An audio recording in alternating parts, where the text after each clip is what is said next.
নমস্কার, কেমন আছেন সবাই? প্রিয়াঙ্কাস ব্লগিংয়ের আরও একটি নতুন ব্লগে সবাইকে ওয়েলকাম করছি। এখন আমরা আছি মংটন এয়ারপোর্টে। টাইটেল দেখে নিশ্চয়ই বুঝতে পেরেছেন আজকের ভিডিওর বিষয়বস্তু। ইয়েস, আমরা দেশে যাচ্ছি। উদ্দেশ্য মংটন এয়ারপোর্ট থেকে টরন্টোর পিয়ারসন এয়ারপোর্টে এয়ার কানাডার একটি ফ্লাইটে করে আমরা টরন্টোর উদ্দেশ্যে যাত্রা শুরু করব। তবে টরন্টো থেকে আজকে আমরা দেশের উদ্দেশ্যে রওনা দিব না, কারণ দেশে যেহেতু যাচ্ছি আমরা প্ল্যান করেছিলাম একদিন টরন্টোতে আমরা হোটেলে স্টে করব, তারপরের দিন টরন্টো পিয়ারসন এয়ারপোর্ট থেকে আমরা দেশের উদ্দেশ্যে রওনা দেব। সো প্ল্যান অনুযায়ী আমরা হোটেল হলিডে ইনে আগে থেকেই রুম বুক করে রাখি। এই হোটেলটি একটি 3 স্টার মানের হোটেল, তাদের সার্ভিস খুবই ভালো। আপনারা যারা টরন্টোতে আসবেন অন্যান্য প্রভিন্স থেকে বা দেশ থেকে যারা টরন্টোতে বেড়াতে আসবেন তারা এই হোটেলটি ট্রাই করতে পারেন। তাদের সার্ভিস কিন্তু আসলে খুবই ভালো। অ্যাড্রেস আমি আমার ডেসক্রিপশন বক্সে দিয়ে দিব, আপনারা চাইলে চেক করে নিতে পারেন। অবশেষে রাত পেরিয়ে সকাল হলো। আজকেই সেই দিন যার জন্য গত আমরা 1 বছর 7 মাস ধরে অপেক্ষা করছিলাম। আজকে আমরা টরন্টো পিয়ারসন এয়ারপোর্ট থেকে আমাদের দেশের উদ্দেশ্যে রওনা দেব।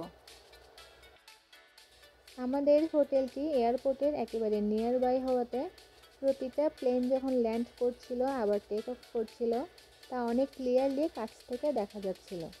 ওই যে দেখুন, হোটেল রুমের জানালা থেকে দূরে সেই সিএন টাওয়ারও দেখা যাচ্ছে। এই হোটেল সম্পর্কে আরেকটি ছোট্ট ইনফরমেশন হচ্ছে, আপনি যখন এখানে হোটেল বুকিং করবেন তখন তারা আপনাকে এয়ারপোর্ট থেকে পিক আপ এবং এয়ারপোর্টে আবার ড্রপ আপও করে দেবে। প্রতিটা প্লেন যখন উড়ে যাচ্ছিল তখন শুধু মনে হচ্ছিল আর তো মাত্র কয়েকটা ঘন্টার অপেক্ষা, এরপর আমরাও এভাবে উড়ে যাব আমাদের নিজেদের দেশের উদ্দেশ্যে। এখন সকাল 9টার মতো বাজে, আমরা চেক আউট করব দুপুর 2টায়। এখন তেমন একটা বৃষ্টিও হচ্ছে না। হোটেল বুকিংয়ের সাথে ব্রেকফাস্টও এখানে ইনক্লুড করাই ছিল। বাড়িতে যাওয়ার এত এক্সাইটমেন্ট যে কিছুই খেতে ইচ্ছে করছে না। সমস্ত কিছু গুছিয়ে চেক আউট করে হোটেলের গাড়িতে করে আমরা রওনা শুরু করলাম এয়ারপোর্টের উদ্দেশ্যে। অলমোস্ট আমরা এয়ারপোর্টের কাছাকাছি চলে এসেছি। টরন্টো পিয়ারসন এয়ারপোর্ট থেকে আমাদের ফ্লাইট সন্ধ্যা 7টায় বিমান বাংলাদেশ এয়ারলাইন্সে করে। বিমান বাংলাদেশ এয়ারলাইন্স চুজ করার পেছনে আমাদের মেন যে কারণ সেটি হচ্ছে, আপনারা অনেকেই জানেন বর্তমানে Dhaka to Toronto, Toronto to Dhaka Biman Bangladesh airlines সপ্তাহে 2 দিন প্রতি শনি ও মঙ্গলবারে ডিরেক্ট ফ্লাইট চালু করেছে। সো 17 ঘন্টার মধ্যেই আমরা কোনো প্রকার ট্রানজিট ছাড়া টরন্টো থেকে ঢাকায় পৌঁছে যেতে পারবো। তার কারণে আমরা বিমান বাংলাদেশকে চুজ করি অ্যাজ এ ক্যারিয়ার হিসেবে। বিমান বাংলাদেশ চুজ করার পেছনে আরেকটি কারণ হচ্ছে, এবছর বিমান বাংলাদেশের 50 বছরের ফুর্তি উদযাপন, যার কারণে তারা প্রতিটা টিকিটের উপরেই 15% করে ডিসকাউন্ট দিয়েছে। টিকিট কাটার জন্য কিংস্টনে বিমানের যে অফিস আছে সেখান থেকেও আপনি টিকিট কাটতে পারবেন, এছাড়াও অনলাইনেও আপনি টিকিট কাটতে পারবেন। আমাদের চেকিং এবং সিকিউরিটি চেক সমস্ত কিছু হয়ে গিয়েছে, এখন ওয়েট করছি বোর্ডিংয়ের জন্য। অবশেষে প্লেনে উঠে বসলাম, এখন আমাদের স্বপ্নের যাত্রা শুরু। বিমান এয়ারলাইন্স সম্পর্কে আরেকটি ছোট্ট তথ্য হচ্ছে, যারা অসুস্থ বা বয়স্ক প্যাসেঞ্জার আছেন যাদের হুইল চেয়ারের প্রয়োজন হয় তাদের জন্য হুইল চেয়ার হেল্পারের প্রোভাইডের ব্যবস্থাও আছে। যদিও এটি Toronto to Dhaka direct flight, তবুও মাঝখানে 1 ঘন্টার জন্য ইস্তাম্বুলে যাত্রাবিরতি নেওয়া হয়। তবে এই ক্ষেত্রে এখানে কোনো প্যাসেঞ্জারকে নামানো হয় না, শুধুমাত্র রিফুয়েলিং করা হয় এবং ক্লিনিং করা হয়। 1 ঘন্টা যাত্রাবিরতির পরে ঢাকার উদ্দেশ্যে আবার রওনা দেওয়া হয়। প্লেন টেক অফের পরে তারা বেবিদের জন্য বেসিনেটও প্রোভাইড করেছে। তবে এই বেসিনেটের জন্য কিন্তু আপনি যখন সিট সিলেকশন করবেন তখন আপনাকে বলে দিতে হবে।